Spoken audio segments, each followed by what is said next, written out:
এই অন্তর্বর্তী সরকার আসলে কি শুধুই নির্বাচনকালীন সরকার নাকি গণঅভ্যুত্থানের আকাঙ্ক্ষা বাস্তবায়নের সরকার? এইটা একটা মৌলিক বিষয়। আমরা মনে করি যে এই অন্তর্বর্তী সরকার একটা গণঅভ্যুত্থানের প্রেক্ষিতে তৈরি হয়েছে এবং ফলে তার গণঅভ্যুত্থানের যে আকাঙ্ক্ষা, সেই আকাঙ্ক্ষা বাস্তবায়নের একটা দায়বদ্ধতা রয়েছে।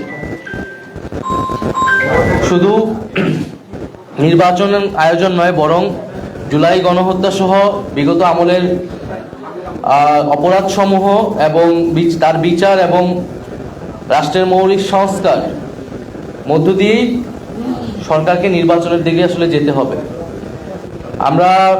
তাই আমাদের প্রত্যাশা বা আমাদের আহ্বান থাকবে যে ডক্টর মোহাম্মদ ইউনূস তিনি দায়িত্বে থেকেই রাজনৈতিকভাবে সকল পক্ষের সাথে আলোচনা করে একটা সমাধানের দিকে যাবেন।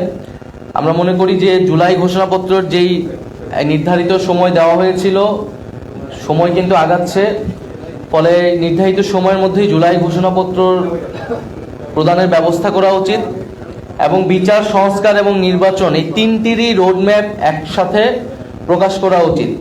তাহলে জনমনে এবং সকল রাজনৈতিক দলগুলোর মধ্যে এক ধরনের স্বস্তি তৈরি হবে, আস্থার জায়গা তৈরি হবে। ফলে আমাদের অন্তর্বর্তী সরকারের প্রতি আহ্বান, জুলাই ঘোষণাপত্র এবং বিচার, সংস্কার এবং নির্বাচনের রোডম্যাপ একত্রে ঘোষণা করা এবং সব পক্ষের সাথে আলোচনা করে একটা সুষ্ঠু সমাধানের দিকে যাওয়া। পাশাপাশি রাজনৈতিক দলগুলো এবং আমাদের জনগণের প্রত্যেকেরই আসলে দায়িত্বশীল আচরণ করতে হবে। বাংলাদেশের বর্তমান পরিস্থিতি, জাতীয় নিরাপত্তা এবং ভবিষ্যৎ গণতান্ত্রিক বাংলাদেশের কথা ভেবে সকলেই সেই দায়িত্বশীল আচরণ করব আমরা এবং একটা আলাপ আলোচনার মধ্যে দিয়ে সমাধানের দিকে যাব, সেটা আমাদের প্রত্যাশা।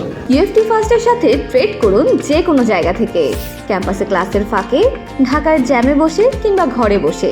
ট্রেডিং এখন হাতের মুঠোয়, তাই ট্রেড করুন যখন খুশি, যেখানে খুশি।